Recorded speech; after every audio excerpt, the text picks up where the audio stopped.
By design, like this. So, good afternoon, everyone. So that we could all hear you. Yes. So this is Masoud Alipour Katebe. I'm the author of the book called Electrical Distribution System of Skyscraper in the United States. So the book is Electrical Distribution System of the Skyscraper in the United States.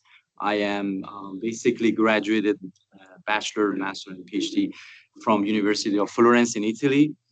If you don't hear me, try to I voice. So technically this is my background a little bit across the board, Middle East, Europe, and US. I was in Abu Dhabi for high-rise building like during the 2010, 2012, and then back into US and working with different projects. So couple of projects that I did, it is like Arizona State University, Regional Laboratory, and a bunch of high-rise buildings in Manhattan and also Michigan. So this is a little bit of my background. I'm licensed PE licensed engineer in a couple of states in the United States and as well as European Union. This is like a little bit of my background.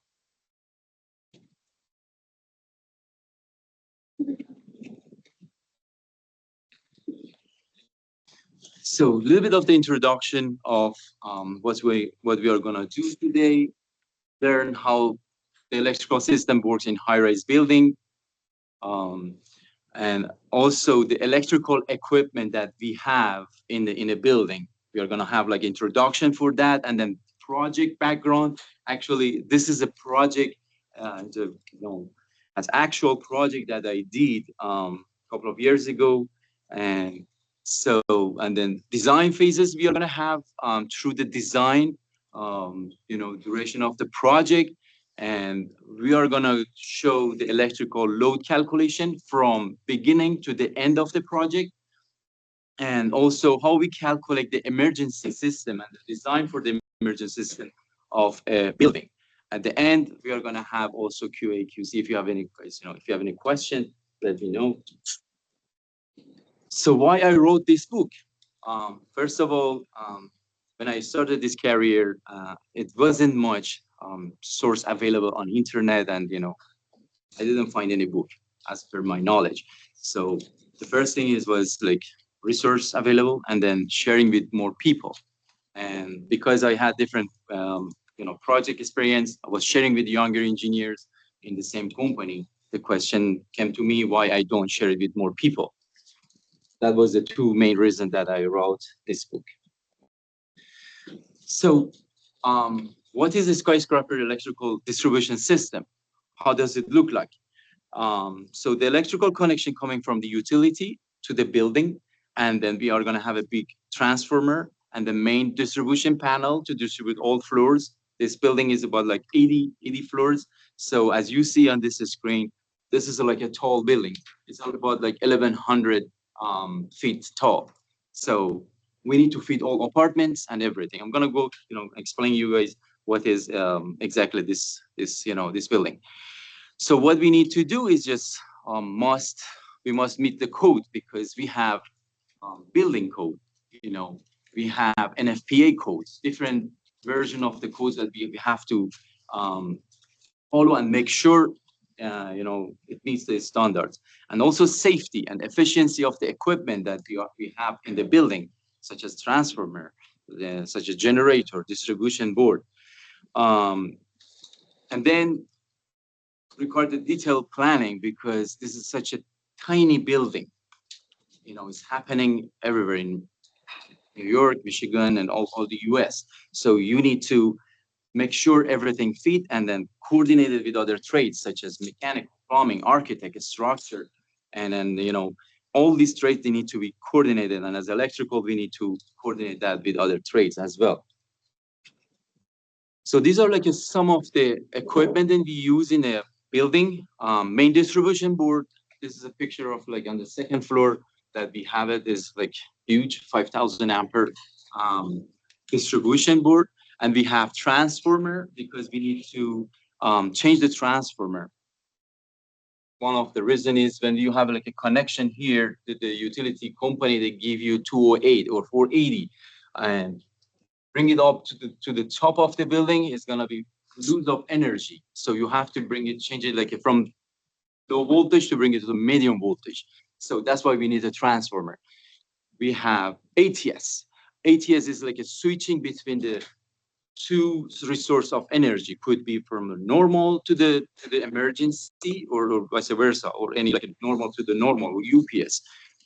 And this disconnect switch just, disconnect from the source and providing some maintenance for any sort of equipment. And electrical panels you see connected to sub electrical panels, and then this is like for apartment electrical panel. And generator sometimes is required to have generator in the building because you need to provide emergency in case of like blackout or something happen. You need to use the elevator, you need to use the lighting, you need to use like fire alarm because to communicate to the tenant. And the withdrawal circuit breaker is the biggest one. It's gonna go inside of like one of these bigger main distribution panel. These are like some equipment that we are using in the building. So this is a background of the building. If you see, I distributed between tier 1, 2, and 3. This is like 80 floors, and in here we are having like 3 floors of the basement in the like amenity. Amenity is here, and everybody can use that. And we bring on the second floor the main electrical room and a generator in case of the flood zone if the water comes out. In 2013 we had that experience, so we have to make sure in case of any sort of like natural disaster, so we are good in terms of providing electricity to the tenant. There is no any interruption, and the generator is on the second floor. And from the second floor to the 80 floors, we are going to have mechanical floors. As you see, the yellow one, and also here is like another mechanical floors. What is a mechanical floor? To provide mechanical support to the tenant, to provide plumbing, the hot water, the circulation, energy recovery, and also the electrical, main electrical panel, they call it substation. So that's we are going to provide, and then feeding like this, could be like the range from this here to here, and based on the design. And this table is just, quick description what's happening on each floor, what we have. So we talk about the apartments that we have in the building.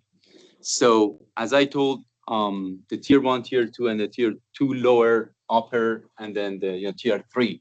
What's the difference is like a layout of each floor. For example, we have 5 apartment units, A, B, C, D, E, on 14th floor to the 33rd.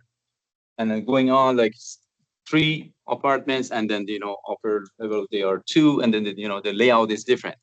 As we are going to estimate how much power we need for each apartment. And remember, architects, they are living based on the square foot. The beginning of the project, we need to estimate it that at the end of the project, we don't need to extra space, extra like 1,000, 12,000 amper, say 1,200. So a little bit of what's happening when you want to design. Doesn't matter if you are structure, mechanical, electrical, plumbing. I think you guys, you are different background, right? It's not like just electrical. And I heard that you are also architect here. So what's happening, we have the main 3 stages of the design. Schematic design, they call it SD. What we need to do in there, just assumption and anticipation. We are forecasting what's happening to the end of the project in terms of, we don't have any equipment here. We don't have anything like concrete here, but we need to see what we need to do from the first phase to the end of the phase. We don't have much changes. And in terms of like back of house spaces for mechanical room, electrical room, we don't need to make it bigger. So That's the schematic design. And then we go to the design development, where we are going to have like space, buying a space for your equipment in the building. And then we go to the construction document, where we have like actual load, actual like motors, actual, ventilation, actual pump for the fire pump and everything. So that's the phases. We start from the SD going to the DD, which is design development, and then CD, I said, like construction document.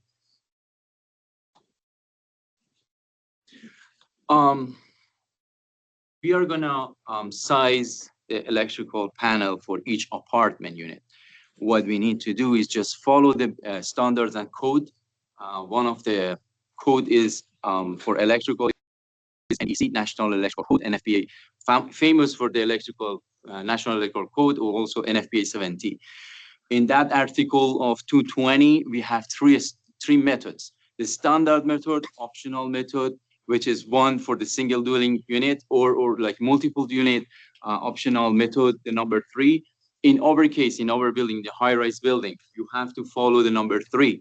And this is example that the National Electrical Code describe it. So what you need to do is just list of the equipment you think in an apartment you're gonna use. Kitchen appliances, could be oven, could be microwave, refrigerator, and then whatever you have it in the building, in an apartment. So at the end, you add them up and then multiply by the demand factor that I'm gonna describe it later on this presentation. So this is an example that on the tier 1, we have 5 apartment units. So in this table, I listed up what we have in each apartment unit. As you see, I describe it like A, B, C, D, E to match the layout. So once we have all the equipment here and then add them up, and definitely we multiply by demand factor, because not all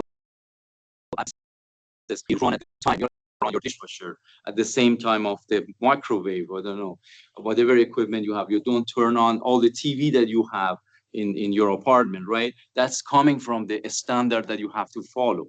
So the standard I tell you is only specific for the US. It's not applicable to, if you go to Europe, this doesn't work, because the culture of the usage of, any equipment is different. People, they are different, So that is coming from the NEC.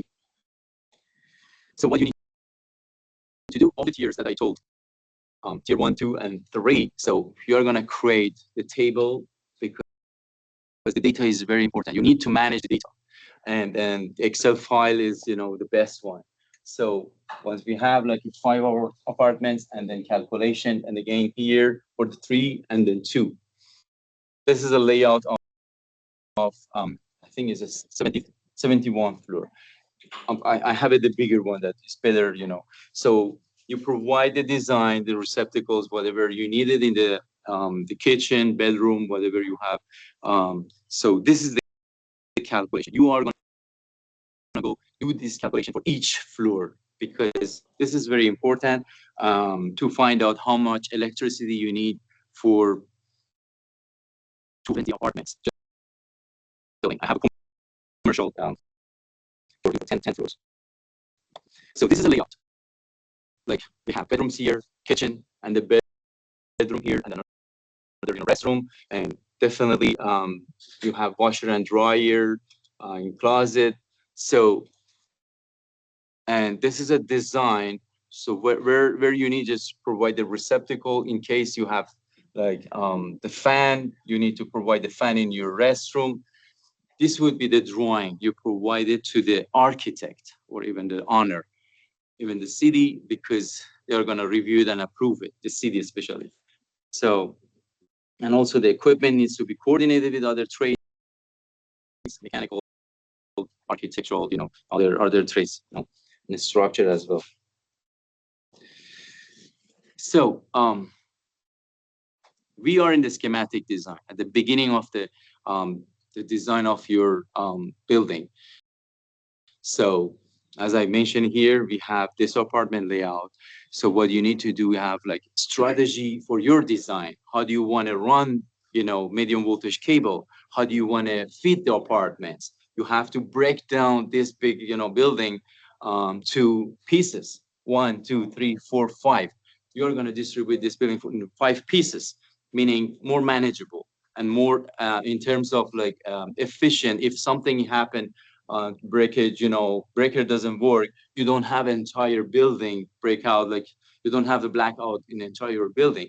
So um, this zoning, they call it zoning. And also, just to bring you up, the strategy that Uber using, the same thing, zoning. If you ordered like, if you want to take your Uber in Brooklyn, they don't bring the car from, I don't know, Bronx. You are going to get it locally. The same thing with electrical. You are going to have it locally. So what you need to do is, these are like your apartments, and the feeding from a node, or we call it zoning, and you find out the strategy that you need to do. So what else you need to do is like calculate for your apartment electrical panel. You need to know how much would be big as amperage your apartment electrical panel. And then on this mechanical floor, you're going to have mechanical, electrical, plumbing to serve to this building. What we have as equipment, I'm going to show you later what we have in those floors. So once you find out how do you want to connect your apartments as a locally, so as I said, this is like a big building. You have to manage it in terms of if somebody questioning you, you know what's happening. So if you see, I just break it down in the sections like 1, 2, 3, 4, 5, as I have like 5 substations in this building. So the nodes is coming like, so I know that the distribution panel is on the 15th floor, 20th floor, 37. And then I have the combining of them on the 50 and 20. So this is the strategy. You're gonna draw it for yourself and then put it on the drawing. The same thing with other floors. These are the strategy for the nodes. If you look at here, you see that this is like called a riser diagram. So the riser diagram, you are gonna put this nodes on your riser diagram and show it the connection, the apartments connection to the distribution board. So remember I talked about the culture of the usage in US. So this is the from the National Electrical Code. So if you see this table, it says, okay, how many apartments you are going to connect to your node. So for this example, I have 3 by 4, 12 apartment units. So I have in here, the demand factor would be 42. So what does that mean? You add them up, your all equipment on, and then, everything in your connected load of apartments to here, you add it, you see the number, and then multiply that number to 42%. And this is the table that you need to design it and calculate, because through the design, maybe many things is gonna change, but by changing one item here, you're gonna have all calculation automatically for you. You don't need to spend much time. So based on this calculation, you find out, okay, how much would be the rating of your distribution board. And then going on to the design.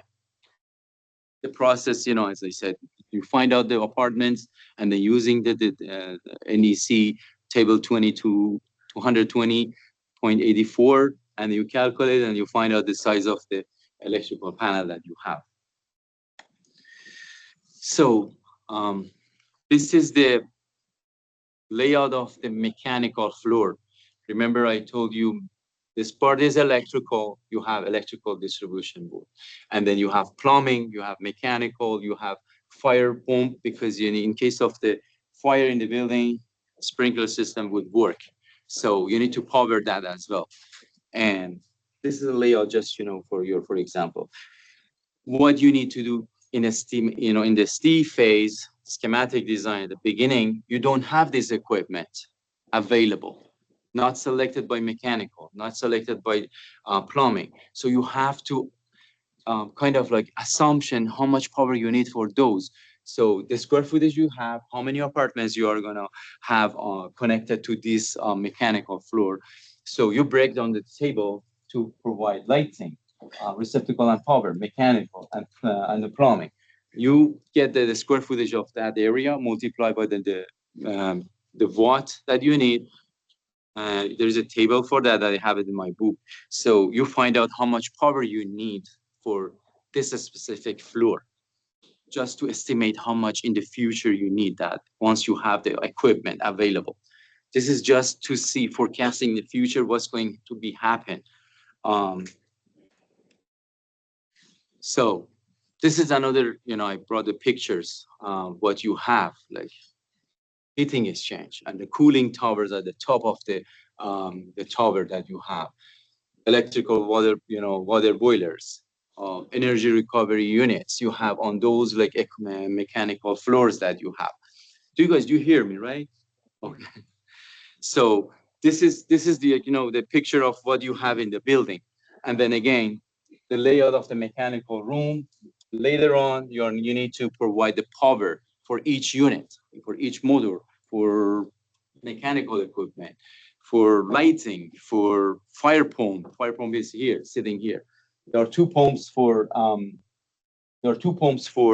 fire pump. There are two, like fire pump and a jackie pump. It's helping for the sprinkler system. So the table that I provide is just a compare between the SD schematic design to the CD. And you want to make sure that the difference is here on this row, you have square footage versus like actual equipment in this row. So if you pick up one of this table at the beginning of the design, and then one table here on construction document, when you have again the equipment available selected by engineers, mechanical, plumbing. So these are not different. And then you don't need to upsize your electrical panel, because the thing is, different range of amperage based on National Electrical Code, you need to have different clearance in front of it. Like the 1000 ampere switchboard has a different requirement for 1200 or 2000 ampere switchboard. So you need to make sure you have enough space in front of your switchboard just for maintenance, for anything. That's a requirement by the code. So again, these two, if it's matched, you good. You look good,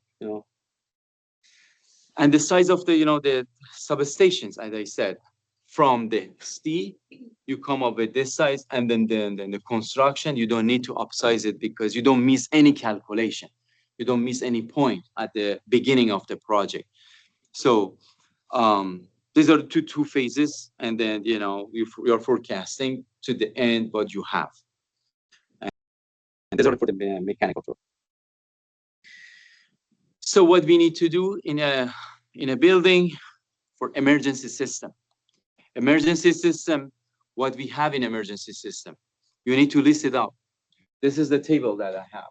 Elevators, I have a fire alarm, fire pump, and many other things like I listed here to be connected to the generator, the fire alarm, because in case of the fire and then you don't have power, they shut down the power. So you need to communicate to the tenant.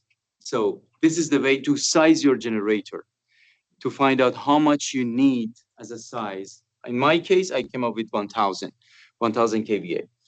And all equipment in just, between parentheses, all equipment in a building for the emergency is red. It must be red based on the IBC, International Building Code. So what you need to size, again, this is a distribution strategy. You break it down the building with 5 sections to upsize, to bring it up from the low voltage to medium voltage, and then step it down to the low voltage to feed the apartments. This is the only way to not getting more than 5% lose on your electricity. So NEC mandated us to have not more than 5% on the voltage drop. Voltage drop, what does that mean? If you get like, for example, at the Con Edison, you get 208 volts. Okay. And on top of the building, you are not allowed to have less than 5% of the 208. That's a loss of energy. What do you need? How do you manage it? Just like I said, medium voltage and going down connected to your apartment panel, not more than 5%. So you design it, right? How do you want to make sure your design is accurate? You run it in the Excel file, right? There are a bunch of software out there from manufacturer. One of them is Kohler.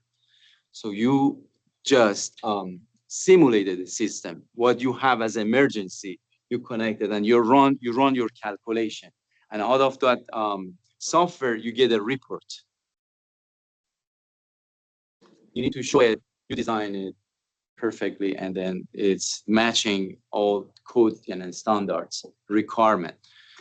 And this is one of them. And the software I created for my voltage drop and then short circuit evaluation, it's I put it in appendix. And every point for example, I put it like a point A to B and how much I have a kVA, how long is it as a distance in the cable, because the cable, if you don't size properly the cable, you're gonna have a loss of energy on the cable. It shouldn't be like small. It should be like matching with the 5% and as I mentioned. So the resources for the reference I use for writing this book, it's NFPA 70E, NFPA 70, and National Electrical Code, and LEED is Leadership in Energy and Environmental Design, because it's kind of like a well-being and also energy conservation. And NFPA 101, life safety. These are like a my reference to this to write this book. Every project, every project you get it, you have to follow these standards. It's not only one. The codes, they talk to each other. I give you an example. The same thing like energy conservation, loses of 5% there, but also NEC call it for 5%. If you go to California, the Title 24, they have as a standard, they talk the same way. We get a little bit of the cultural shock when you design it in California than New York, because they were talking, the seismic is talking about earthquake in California, but in New York, you're talking about the storm. So, the difference between even nationally we talk is a little bit different. So if you have any question, let me know. To write this book, it took me like 4 years after finishing my job.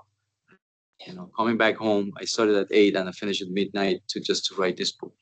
My son helped me to write this book, definitely, and I add him as a co-author. So if you have any question, let me know. Sure.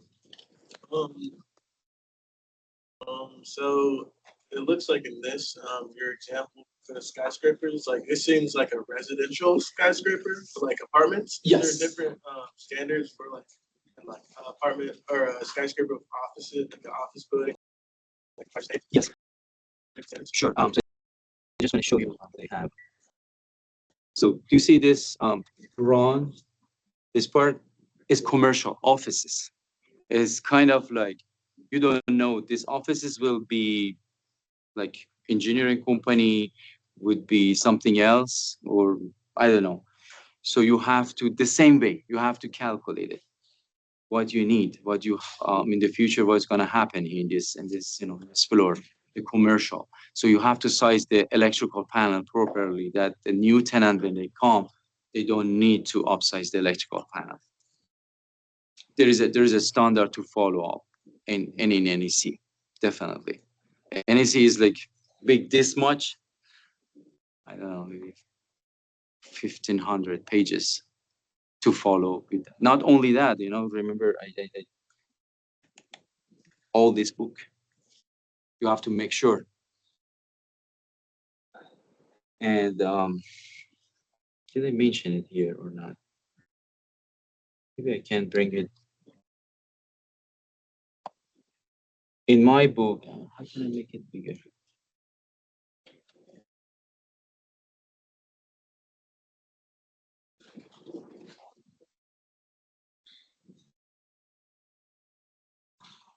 Here you go. So in a building, we have different classification. I have this table in my book. So what you have, you're talking about business, right? So it's a B type, and everything is like different type in the building that you have.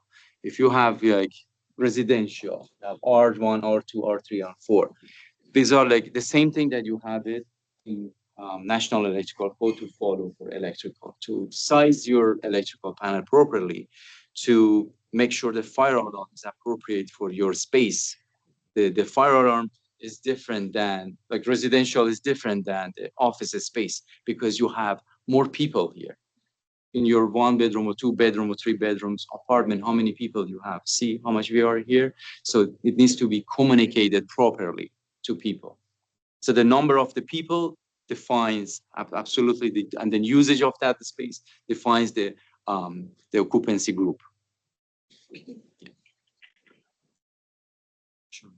So for life safety devices, do we run them on, like, do you recommend running life safety on the same circuitry as like all of your regular like lighting, receptacle, power circuits, and incorporate like a separate signal system, or are they on independent circuits? That's good questions. Okay, so NEC has a different, article 700, 701, and 702. Definitely divided. The lighting, you have to have a lighting. You have to have an elevator to escape away from the building. Some other loads like a fire pump. Maybe better I show it here. When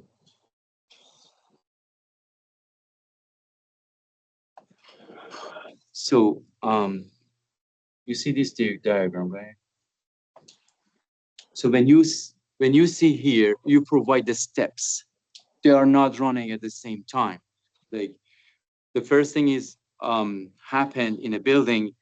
If the normal power doesn't work, it switch it to the generator. It needs to be like in 10 seconds to generator goes to the maximum torque way to provide you power. It is gonna be like 10 second switching, and then not all the elevators and then fire alarm and everything goes at the same time. Obviously, fire alarm must be the first one, safely. And then nobody is like available at the elevator at that moment. So it's like running. That's like there's a like gap a little bit, and then you step it, and then definitely is gonna be on different circuit. Like it says 700, 701, and 702 articles. You have to have like different circuitry.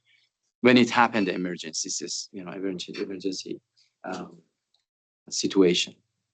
Yep. That was a good question. Sure. You mentioned that lead is part of like your design criteria considerations. Is there anything like with improvements to like energy efficiency? Is there any changes that would have on how you approach the design like in the future as they like continue to improve the efficiency of building systems? Sure. One of the thing is a sensor, like sensor of the lighting could be one of the thing, and or having the receptacle, control receptacle.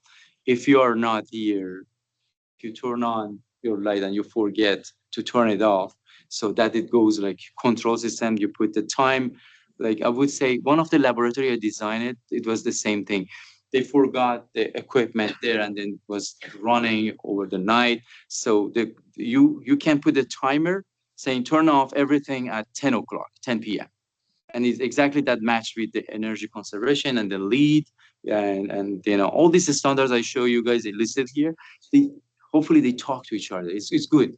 Like kind of you don't say okay, you don't see like they're asking different than the other requirement of different standards. Yeah.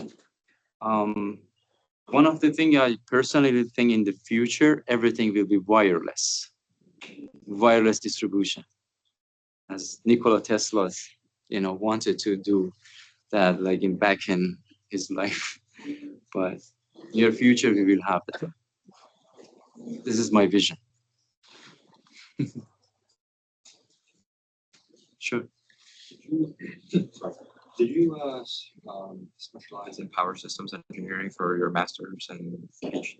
So actually, my background is coming from my father, who was doing several dams in 1970, 1960. So I learned a little bit of from him.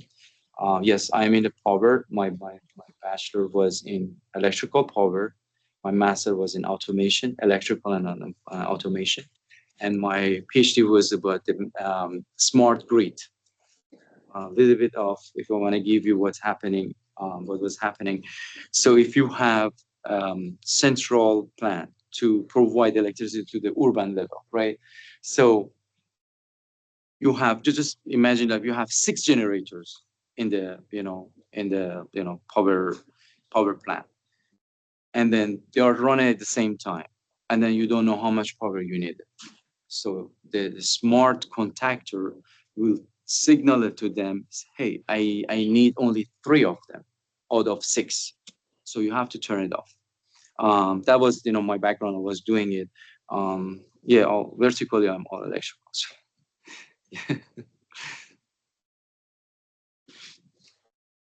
you guys, you are all mechanical, electrical, plumbing, architect. Is there anything that if you want to, yeah? So all electrical. Yeah. Structure, yeah, yeah, fantastic.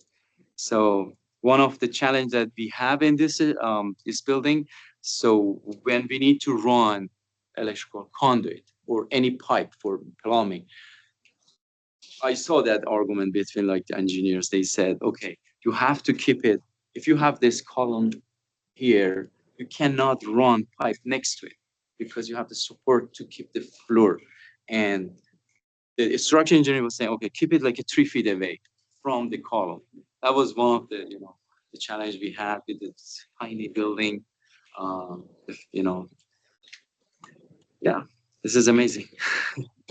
And again, I mentioned it in my book in 2001 when it happened, the disaster, September 11.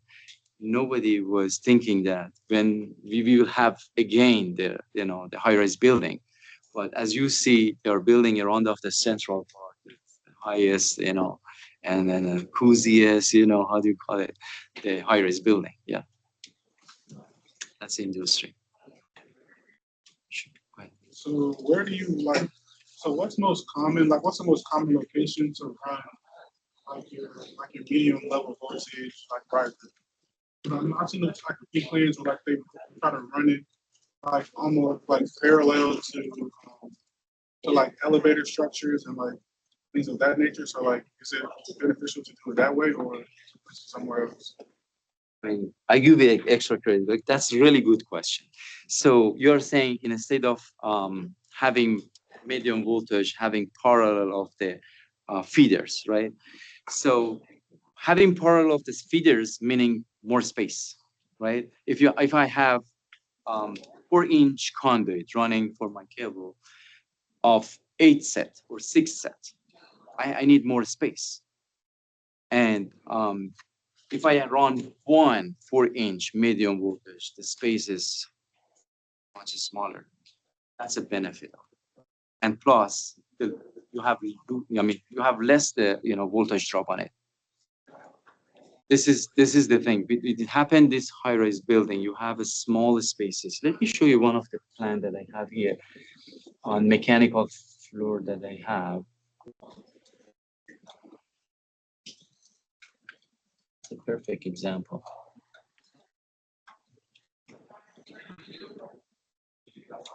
You see this space next to the stairs? All electrical conduits going up, down, and the medium voltage is in here. So we are talking about like when it happened to the construction, because construction document, the last phase of the design, you have to coordinate with other trades. They need to run hot water here. They need to run, I don't know, many other things. So this space is very small. You have to work as a team to make that happen for everybody, right? So when it happened, like this building is 1,100 feet tall, right? The medium voltage is the best one. I have done this, believe me, I have done this like for many high-rise building. even like overseas in Abu Dhabi, it was the same thing. We had to run the medium voltage. Yeah. That was good question. Thank you. Any other question? Thank you so much. Thank you for your time.